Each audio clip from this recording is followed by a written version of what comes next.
Twist after twist after twist. That's my synopsis of Subject 360's story. It opens traditionally enough. The main character is locked in an escape room by a little girl with a creepy voice, forced to figure out puzzles or die trying. Then things get weird.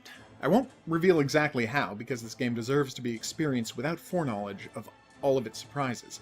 But suffice to say that the player is thrown into an increasingly bizarre series of situations, and it quickly becomes difficult to tell what's real and what's just fantasy. But what about the hidden object criteria?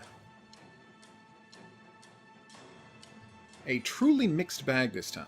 Players will visit a series of fantastical locations, including a dilapidated town, an alternate version thereof, and a series of bizarre dreamscapes. Some of the game's clutteredness is earned. Ransacked offices and storage areas should be filmed with randomly strewn objects after all. A lot of it isn't, however, and the game suffers from some truly shoddy translation. I'm used to hidden object games having slightly questionable English. They're generally made in Central and Eastern Europe after all. But rare is the game where a translation is so completely wrong that it makes an item very difficult to find.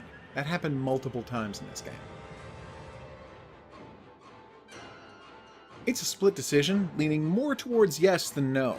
There are plenty of 12:1 screens along with the integrated ones, but enough of those are mosaic scenes that the developers get away with including them. There are a number of extremely clever integrated scenes as well, in addition to some well-built storytelling sequences that ride the line between puzzle and a hidden object game.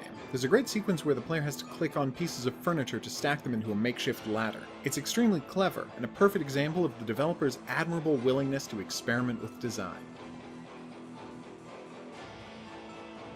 Fantastically. This is a true standout when it comes to hidden object game narratives. It has a fantastic villain, who's both extremely creepily voiced and incredibly well designed.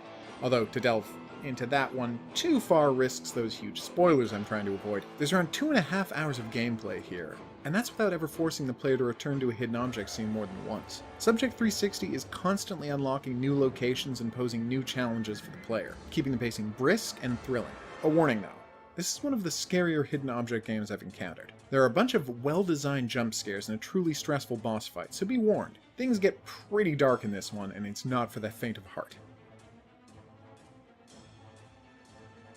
We need to get to the ancient native burial ground under this house, but there's no convenient basement. However will we get there? Bulldozer! Absolutely yes. In addition to offering a full hour of extra gameplay along with the standard art and music assets, the game's story is wonderfully enriched by offering the second look at the action from a new perspective. It ambitiously covers what was going on before the game started, some side content happening around the main adventure, and even a little bit of the aftermath.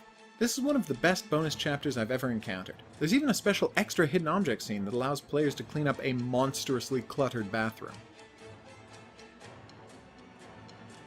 When I played Adam Wolfe nearly a year ago, I was amazed at the developer's success in elevating the hidden object puzzle adventure into a complete interactive story with television-style structure and pacing. For some reason, this didn't lead me to immediately track down other games from Madhead, the developers. Obviously, this was a mistake, if May's Subject 360 is indicative of the kind of work they've been doing. It's engrossing and frightening in equal measure, and I look forward to playing the rest of the games in the series as soon as possible. After that, well, what other games have Madhead made?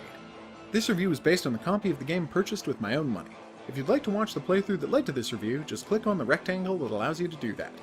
See you back here for the next review, but until then, au revoir.